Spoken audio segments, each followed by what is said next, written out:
Barron Trump walked through the busy square, trying to remain inconspicuous. His long figure attracted stares, but dark glasses and a hood concealed most of his face. He didn't like publicity and tried to avoid unnecessary attention. The morning was clear and the city seemed calm, but there was something strange in the air, as if a storm lurked around the corner. He stopped at a small kiosk to get a bottle of water when he noticed a woman standing nearby. She was looking around nervously, as if searching for someone, her movements sharp, almost aggressive. Their gazes met, and Barron caught something sinister in her eyes that made him tense inwardly. "Is that you?" she suddenly said loudly, her voice sounding like a whiplash. Barron froze. She stepped closer, her face contorted with a mixture of anger and hatred. He tried to walk away, but the woman blocked his path. People around him began to turn around, some already pulling out their phones, ready to film what they anticipated would be a spectacle. "You and your family have ruined the lives of thousands of people?" Her voice trembled, but not from fear. It was the voice of someone who had long nurtured this moment. "I'm sorry. You have me confused with someone else," Barron replied, trying to remain calm. However, her eyes lit up even more. She didn't seem to care what he said or what was happening around her. She swung, and before Barron could react, her palm slammed into his face. The impact sounded like a gunshot. The crowd gasped. Barron felt a burning sensation on his cheek and a hot wave of humiliation. He stepped back, instinctively touching his face. A second that seemed like an eternity passed in complete silence. All eyes were fixed on him. People froze, as if they were afraid to even breathe. And then Barron stepped forward. His eyes, previously hidden behind his glasses, now burned with icy anger. He raised his hand and struck her back. Shock was everywhere. The woman fell to the ground, clutching her cheek, but her face expressed satisfaction rather than fear, as if that was what she wanted. The crowd murmured, panic erupting all around. But the real horror began a moment later. From around the corner of the square came 3 men. They were all in black, with hard eyes and a stiff gait. They moved straight toward Barron, and one of them took something out of his pocket. Barron realized this wasn't just a chance encounter, it was a trap. Barron stood in the middle of the square, stunned not only by the pain of the blow, but by the vague sense of menace that seemed to break through the noise of the crowd. The woman rose to her feet, her face flushed with anger and humiliation, but her gaze said she had no intention of stopping. "You think you're just going to get away with this?" Her voice was soaked with rage. "Someone has to answer for everything your parents did." Barron didn't know what she was talking about, but every word she said, spoken with such anger, drove him deeper into a corner. The crowd began to gather closer, turning casual passersby into witnesses to the tragedy that had erupted. "Go away," he said sharply, his voice hoarse but firm. "I don't know what you want, but you've chosen the wrong person." But her laughter cut through the air, ringing, almost hysterical. She stepped closer, ignoring the warning. "You're the one I want. You're the symbol of their power, their impunity. If I can't reach them, I'll start with you." Barron realized that talking was useless. No matter what he said, she wouldn't listen. Her rage had long ago superseded her common sense. When she swung again, he didn't have time to dodge. The blow landed on his chest, but instead of retreating, he grabbed her wrist. "Enough," he said loudly, looking straight into her eyes. The crowd gasped. His voice sounded like an order, strong and decisive. But what happened next, Barron couldn't have foreseen. The woman twisted out of his grasp and pulled a cell phone from her pocket, raising it above her head. "Look, everyone," she screamed. "This is who he really is. This is the true face of their family." She pointed the camera directly at Barron, and the crowd, as if on cue, pulled out their phones. At that moment, Barron felt the world around him begin to crumble. Just a few minutes ago he had been a mere passerby, but now he had become an object of judgment and ridicule. And then he did something he would regret for the rest of his life. His hand, driven by anger and powerlessness, flew up and came down on her face. It was a hard blow, loud as lightning, that sent the woman staggering and falling to the ground. Screams erupted all around. Someone in the crowd rushed forward to help the woman. The cameras continued to record what was happening, and Barron stood still, breathing heavily. But his attention was caught by a movement behind the crowd. 3 dark figures were approaching with frightening certainty. The men, dressed in black, carried something sinister about them. One of them held a metal object that glinted in the sun. "You'll pay for this, boy," one of them said quietly, stopping a few feet away from Barron. "Who are you?" he asked, but his voice trailed off. "We are your payback." And at that moment, panic broke out. The crowd screamed, people ran to the sides, but the 3 men kept their eyes on Barron. The woman on the ground began to rise, her face still flaming with anger, but her eyes were now filled with victory. Barron realized it was a trap. Everything that had happened had been planned, and now he was standing alone against men who weren't going to stop until they destroyed him. But that was only the first step toward the real tragedy.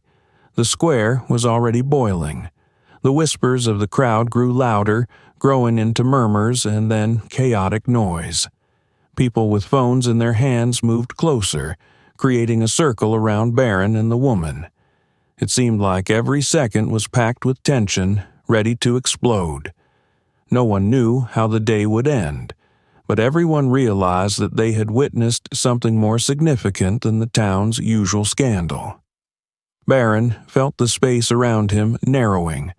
The crowd was closing in, like predators surrounding their prey. He wanted to get away, just disappear. But where to? The eyes, hundreds of burning, eager stares, were following his every move.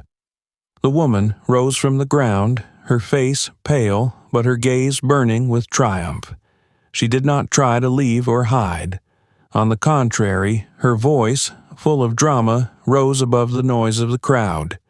"Look, there he is, the child of power who thinks he can do anything. See what he's done." Her words were picked up by others. Some shouted accusations, some condemned both of them, and some just snapped pictures, holding the phone in their outstretched hand. Barron felt panic overwhelm him. "Enough!" he shouted, trying to shout over the crowd, but his voice was drowned in the noise. He took a step back, hoping to find a way out, but instead ran into one of the 3 men who had remained in the shadows until then. He was a tall, stout man with an icy stare. His face remained impassive, but radiated menace. "You're not leaving here for nothing," the man said in a low, even voice.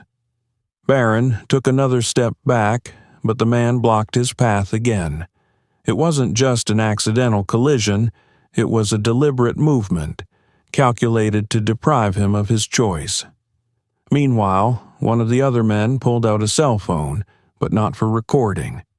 He pressed a few buttons, and a moment later there was a loud boom in the middle of the square, a siren like an alarm.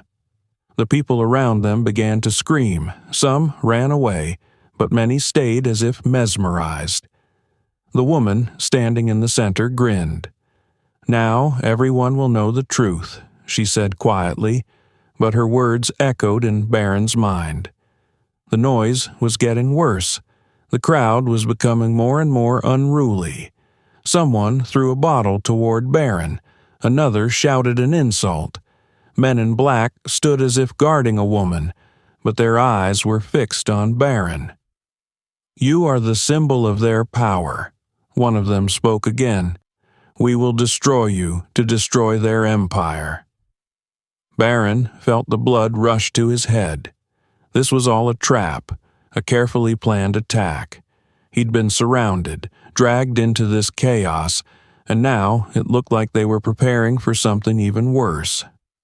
And then the first blow came. One of the men stepped forward and shoved Barron hard in the chest, causing him to retreat a few steps. The crowd screamed louder. People began shouting threats, emboldened by this aggression. "Stop!" shouted one of the witnesses, but his voice was lost in the sea of shouts. The woman lifted her phone again, filming every detail of what was happening, her face blurred into a cruel smile. "Kill him!" shouted someone from the crowd, and at that moment the crowd went wild. People began to push against each other, trying to get closer to the center of the conflict. Barron felt shocks from all sides, his shoulder hitting someone's arm. The blows became more frequent, and his attempts to defend himself were futile. For a second, he saw the woman standing on the dais, her face now expressing victory rather than rage. It was all a performance for her, and he, Barron, was the puppet in charge. But then a shot rang out. The crowd froze. The noise was instantly replaced by a sepulchral silence. Barron turned around and saw one of the men in black holding a gun. He pointed the weapon directly at Barron, his finger on the trigger. "This is just the beginning," the man whispered. And then a second shot rang out. The silence after the shot was deafening. People froze, phones lowered, fear enveloped everyone who saw the man in black raise his gun at Barron. But the shot was not fatal. The bullet struck the air like a warning. It was a show of force, and the crowd realized it. They began to back away, scattering, leaving Barron alone with his enemies. Barron looked at the woman. She no longer looked like an intimidated victim or a furious citizen. Now she stood with her head held high, her face glowing with a strange mixture of triumph and cruelty. The men in black seemed to surround her like guards to a queen. "You don't even realize who I am, do you?" she said, her voice calm but threatening. Barron remained silent. His hands clenched into fists, but he knew that any step in her direction could be a fatal mistake. "My name won't tell you anything," she continued, stepping forward, "but it will tell your father a lot. A long time ago, he destroyed everything I had, my family, my future, and now, through you, I'm going to destroy it." Barron frowned. His father was one of the most powerful men in the world, and his enemies were enough. But the woman spoke with such cold calm that he knew they weren't just words. "Who are you?" he squeezed out. She grinned. "My name is Elizabeth Grayson," she said, and the name echoed in his head. Barron remembered. Grayson. This was the family that had been decimated a decade ago by a series of scandals involving illegal asset seizures and stock market manipulation. Scandals that had paved the way for his father's expanding influence. The name on the rumor was her father, Richard Grayson, who had lost everything: his company, his reputation, and ultimately his life. He was said to have committed suicide after being accused of fraud. "Your daughter," Barron began, but she interrupted him. "Yes, I am the daughter of the man whose name your father destroyed for power and money." Barron felt the air around him grow heavier. None of this was an accident. This meeting, her attack, the men in black had all been planned down to the smallest detail. "You think you can intimidate me?" he asked, trying to keep his voice steady, but his inner fear was breaking out. Elizabeth laughed. Her laugh was icy. "It's not intimidation, boy," she said. "It's payback." She turned to one of the men who was holding a phone. He typed something and showed her the screen. She nodded, her face remaining cool. "Right now, the video of you punching me is streaming on every major platform," she said. "Every corner of the world will see Trump's sweet heir lose control and attack a defenseless woman." "It's a lie!" Barron exclaimed, his voice full of rage. "The truth doesn't matter," she replied coldly. "What matters is what people will see." Barron felt helplessness growing inside him. He knew that his family was about to come under a barrage of attacks, but this was only the beginning. "Do you think that's it?" she asked, her voice even quieter, but that only made it scarier. "This is only the first part. We will destroy your empire. Every lie, every dirty deal, every crime, it will all come out." She raised her hand, and the men in black began to back away, leaving Barron alone. "And you," she added, taking the last step toward him. "You'll be the symbol of your family's downfall." She turned and walked away, her men following her. The crowd, dumbfounded by what was happening, began to disperse. But Barron stood there, feeling the world collapse around him. At that moment, he realized that this woman was more than just a vigilante. She was a destroyer, ready to destroy everything he held dear. And there was no doubt in her eyes that she would. Barron stood motionless, watching Elizabeth and her men disappear into the crowd. Her words continued to ring in his ears like an echo. "You will be the symbol of your family's downfall." His breathing quickened, adrenaline raging in his blood. Everything inside him screamed of injustice. He'd never asked to be a part of this war, but now he was the center of it. Barron couldn't let her go. Her cold threat, her humiliation in front of hundreds of eyes, her certainty of victory. It all burned him from the inside out. It wasn't fear or weakness. It was something else. Anger. Pure, uncontrollable anger. "Hey!" he shouted, his voice loudly breaking the silence left by the crowd. Elizabeth stopped. She turned around, her smile a challenge. She knew she had won, but her enjoyment of this moment made her vulnerable. "You think you can just walk away like that?" he said, clenching his fists. His voice was louder, firmer than he'd expected. Elizabeth only laughed, her men turning around, getting between her and Barron like a shield. "And what are you going to do?" she asked, her voice full of contempt. "You've already done enough." Barron felt his patience breaking. He took a step forward, his body moving faster than his mind. He threw one of her guards off with his shoulder, the latter not having time to react. The other tried to stop him, but Barron seemed to feel nothing. He made his way to Elizabeth, his heart beating like a drum. "You don't know who you're messing with," he muttered, grabbing her arm. Her eyes changed for a second. Something he hadn't expected flashed in them. Not fear, but the realization that he wasn't going to be a pawn in her game anymore. "No, Barron," she said with a sneer. "You don't realize who you're messing with." She tried to twist away, but he wouldn't let go. His anger overshadowed everything. A second, and his hand flew up, slapping her face. It wasn't like the slap he'd gotten from her earlier. It was a blow filled with years of pent-up rage, built-up pressure, and humiliation. Elizabeth staggered and fell to the ground. There were screams all around. People started pulling out their phones again, filming what was happening. Barron was breathing heavily, his heart thundering, his eyes burning. but something inside him began to crack, as if he had crossed a line from which there was no turning back. "You made a mistake, boy," one of her guards said, his voice sounding like the harbinger of a storm. Barron turned around, but didn't have time to do anything. The guard gave him a powerful blow to the stomach, causing him to crouch.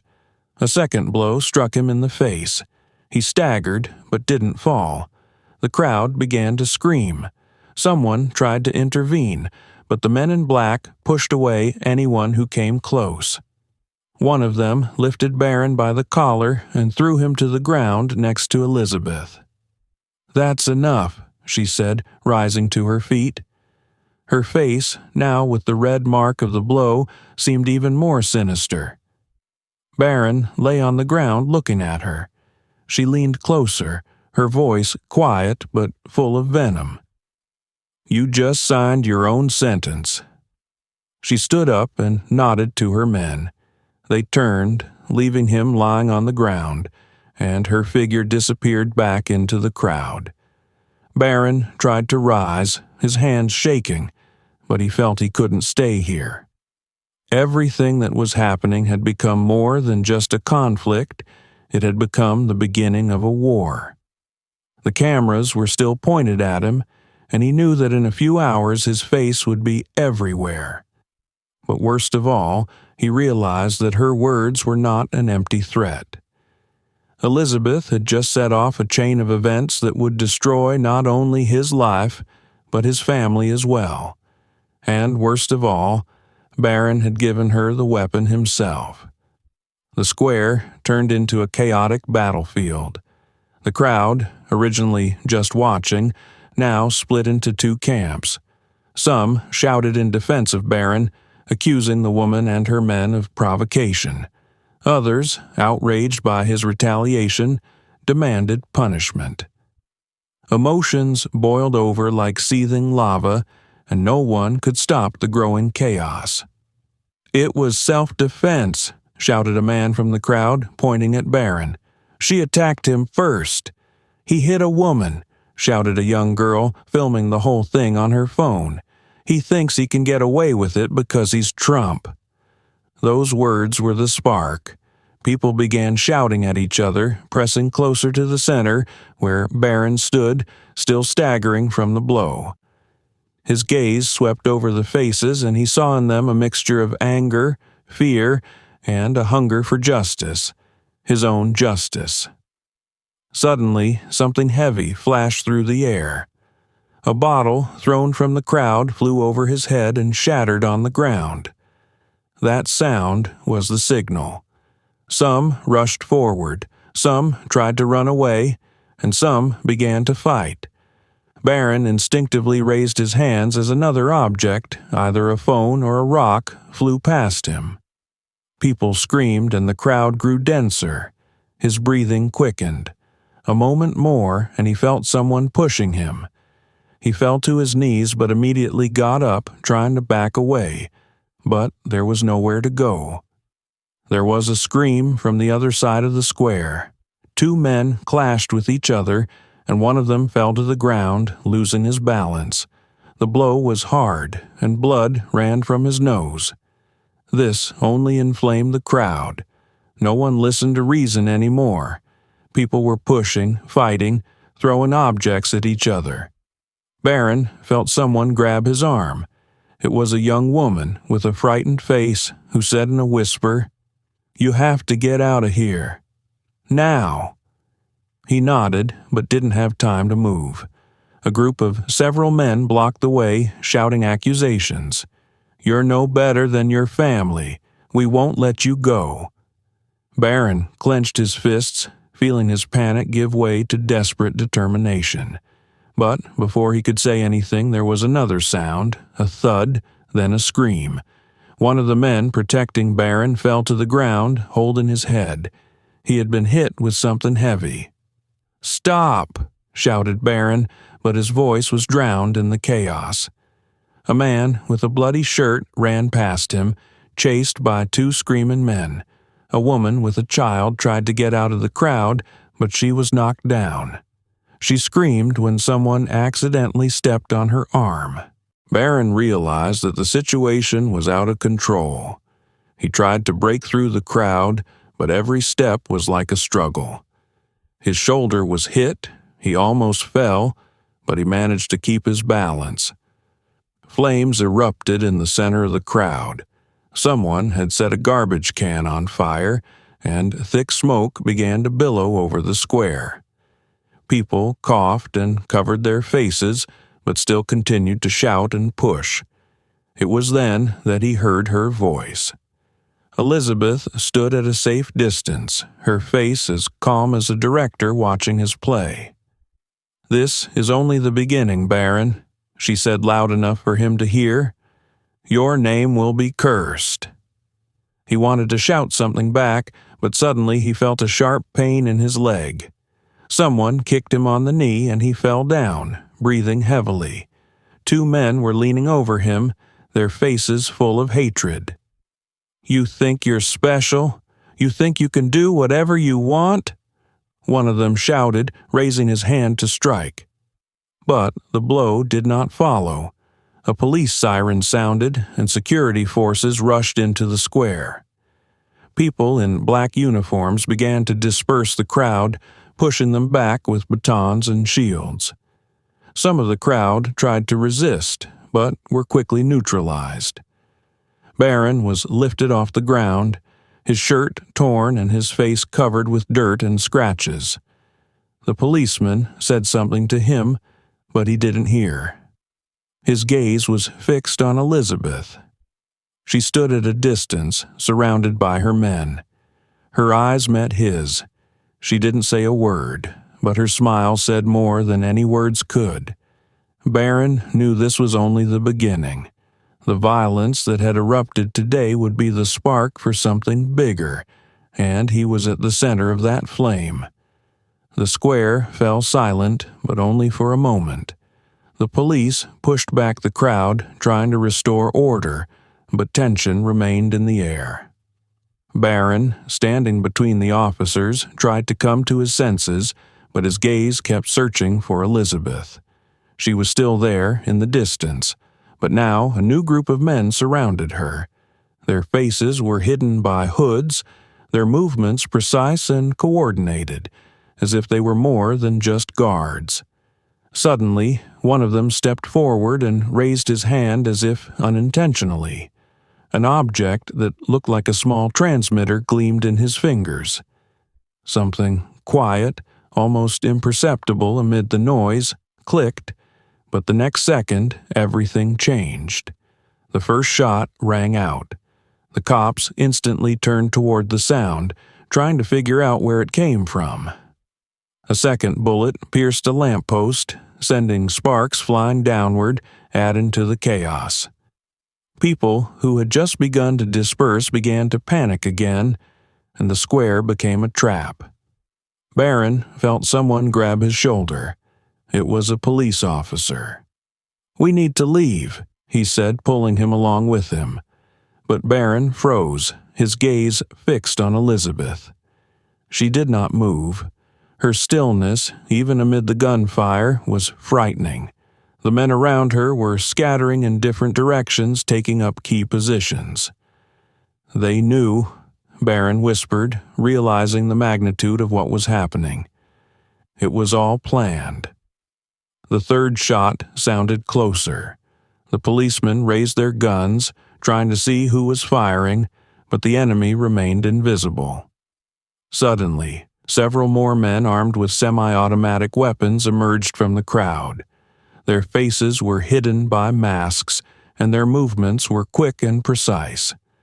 One of them raised a megaphone. "This is not your fight," his voice echoed across the square. "Leave now if you don't want to be part of this war." The police officers surrounding Barron tensed. They knew that the situation had gone beyond a normal fight. "Who are you?" shouted one of the officers, raising his gun. The response was another shot. This time, the target was chosen.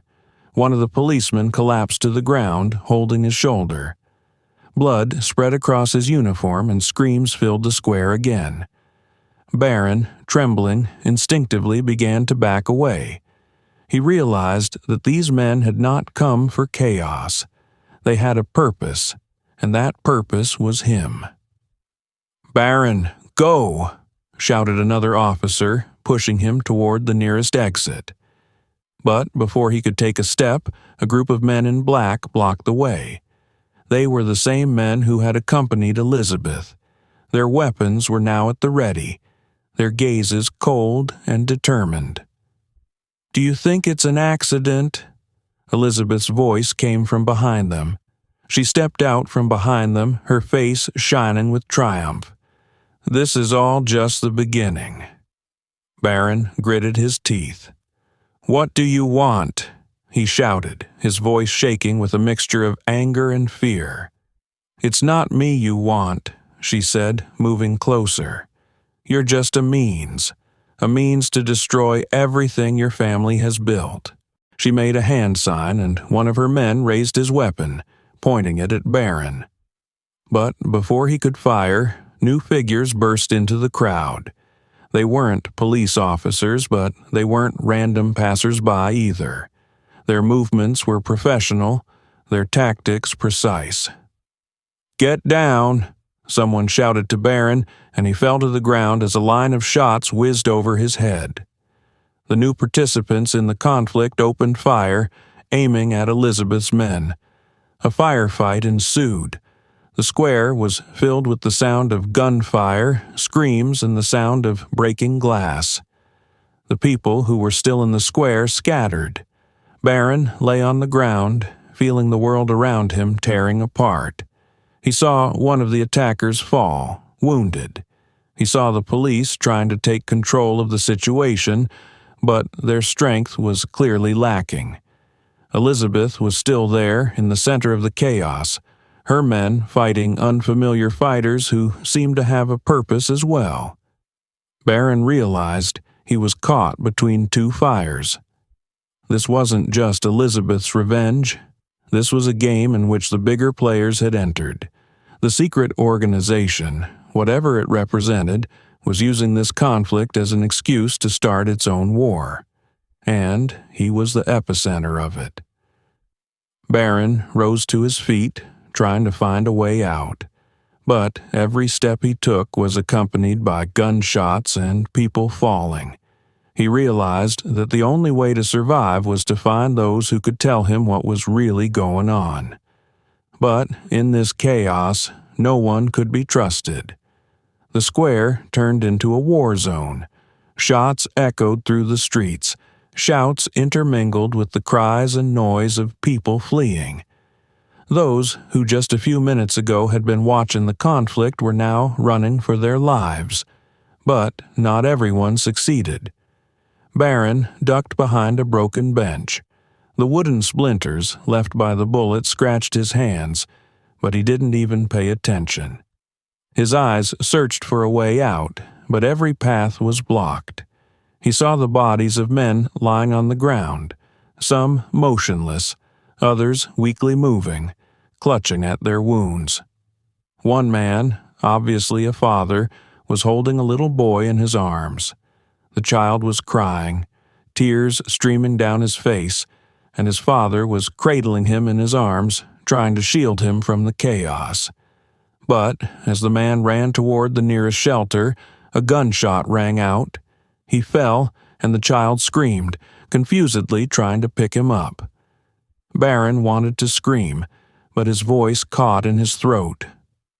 "No," he whispered, looking at what was happening. Innocent people were being victimized by something they didn't even understand. The situation had gotten out of control, and now the tragedy was spreading like a fire, devouring everything in its path. An explosion went off somewhere to the left. Barron saw one of the cars parked near the square burst into flames, sending a column of fire upward. Shards of glass flew apart, injuring several people who were hiding nearby. At the center of this chaos stood Elizabeth. She wasn't fighting. She wasn't running away. She was watching, Her face was grim, but her eyes glittered with cold triumph. Her men held their positions, shooting back at the unknown group that had intervened in the conflict. "It's your fault," Barron whispered under his breath. His heart clenched with guilt and terror. He looked out of hiding again, trying to find anyone who could help. The policemen he had seen earlier were overwhelmed. Some of them lay wounded. Others seemed unable to decide whether to attack Elizabeth's armed men or the new group of attackers. A woman with a child tried to run away, but suddenly fell, caught in someone's wounded torso. She screamed when one of the attackers pointed a gun at her, but no shot was fired. Barron, acting on instinct, lunged forward, pushing the woman aside and covering the child. The bullet passed close to him, only scratching his shoulder, but he felt the pain burning his skin. "Get out of here," he shouted to the woman, who looked at him in shock. She grabbed the child and ran, and Barron, gritting his teeth in pain, took cover behind the column again. Now he realized that to stay here was to sign his death warrant. But when he looked around to find an escape route, his gaze met Elizabeth's again. She noticed him, her face contorted in a sinister grin. "Do you still think you can run away, Barron?" she shouted, her voice overlapping the sounds of gunfire. "This is just the beginning." She waved her hand, and two of her men began to approach him. Barron tried to run again, but his path was blocked by a group of masked men. One of them pointed a gun at him. "Halt!" the man shouted, his voice cold and indifferent. Barron raised his hands, but suddenly there was a scream. One of the policemen remaining in the square shot the attacker, causing him to fall. This gave Barron a chance to run. He ran without turning around, feeling the pain in his every movement. The sounds of gunfire continued to echo behind him, and the square was slowly descending into fire and chaos. When he reached the edge of the square, he saw the fire engulfing the neighboring buildings. People ran out into the streets trying to escape, but many couldn't get away. The smoke was thick, and Barron coughed, his lungs burning. He stopped for a moment, leaning against the wall. His thoughts were confused. He needed to do something, but he didn't know what. Everything he saw around him was the result of his presence. But before he could come to his senses, he heard heavy footsteps. Elizabeth was here again. She was walking through the smoke, her figure like a shadow in this inferno. "I said, this is the beginning," she said, her voice sounding like a sentence. "And you will see everything you hold dear destroyed." Barron clenched his fists. He realized that he would have to make a choice. But whatever choice he made, tragedy was already inevitable. The next day, the world knew Barron Trump's name. His face flashed across television screens, on the front pages of newspapers, and in online news headlines. Hundreds of eyewitness videos showed him punching a woman as chaos in the plaza erupted into a veritable nightmare. But the footage was taken out of context, cropped, distorting the essence of what happened. Trump family's heir staged a street beating. Barron Trump uses violence against civilians. This is the face of the elite: aggression, arrogance, impunity. The headlines were everywhere. Barron sat in the darkened room, staring at the television screen.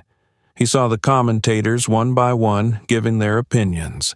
His hit on Elizabeth had become a symbol, but not of what had actually happened.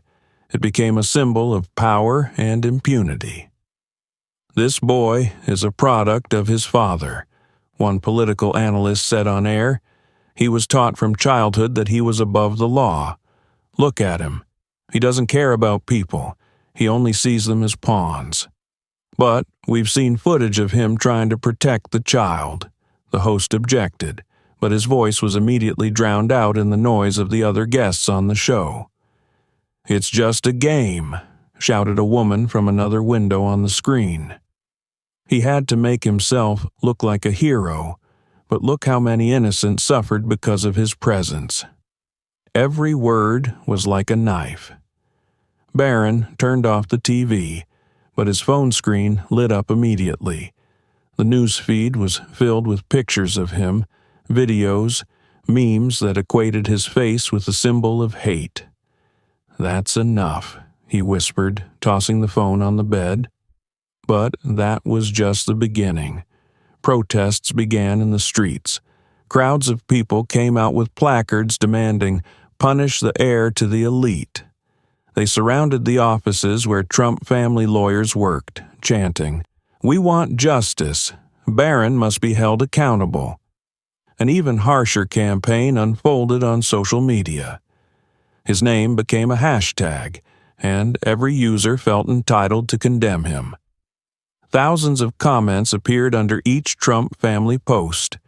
"Your son is a monster. You're ruining the lives of ordinary people. Barron should be in prison, not in his palace."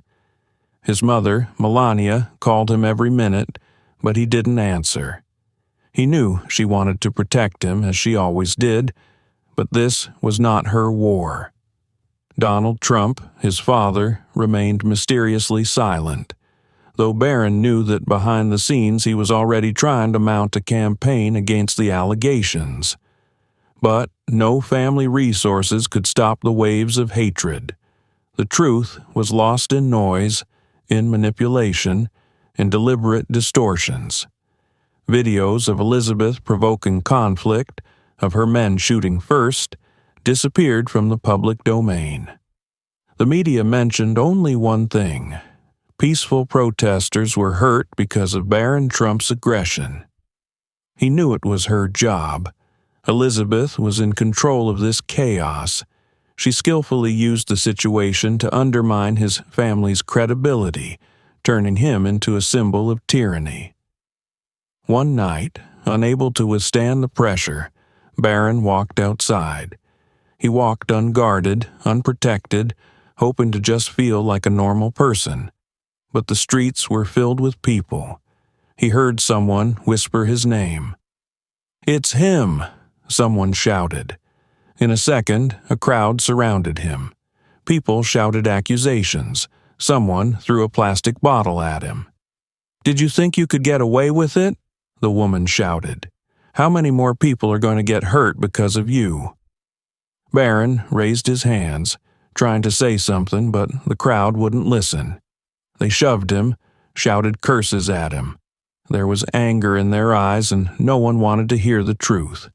The cops showed up too late. They dispersed the men, but Barron walked out of there a different man. There was blood on his face from a split eyebrow, but the physical pain was nothing compared to what he felt inside. Back home, he sat in the dark, looking at his trembling hands. He knew Elizabeth had won this battle. He had become a symbol, but a symbol of everything he hated.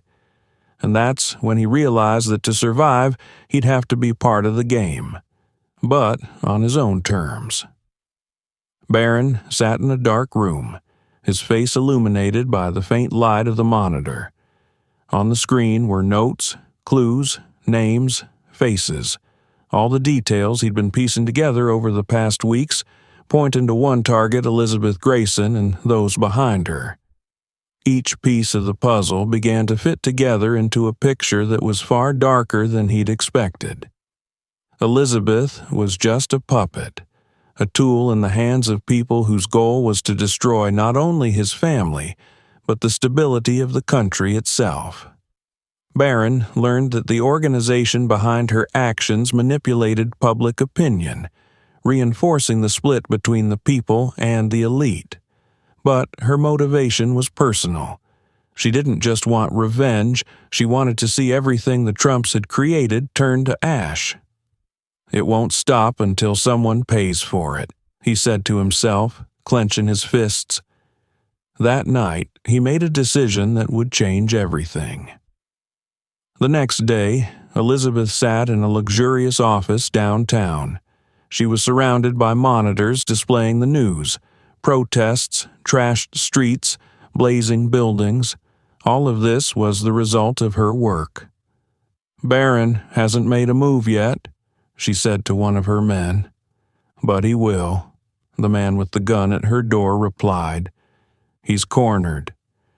Elizabeth smiled, but her confidence was shattered when the lights in the room flickered and the monitors turned off for a second. "What the hell?" she asked, looking around. At that second, the door exploded open. A blinding flash of light made her recoil. Masked men burst into the room. Elizabeth reached for her weapon, but a voice stopped her. "Leave it," Barron said, entering after them. He looked different. There was cold determination on his face. His eyes burned, not with anger, but with a firm realization of his purpose. "You're here to finish, aren't you?" She grinned, trying to hide her fear. "You think you can fix this?" Barron didn't answer. He stepped closer, making her feel his presence.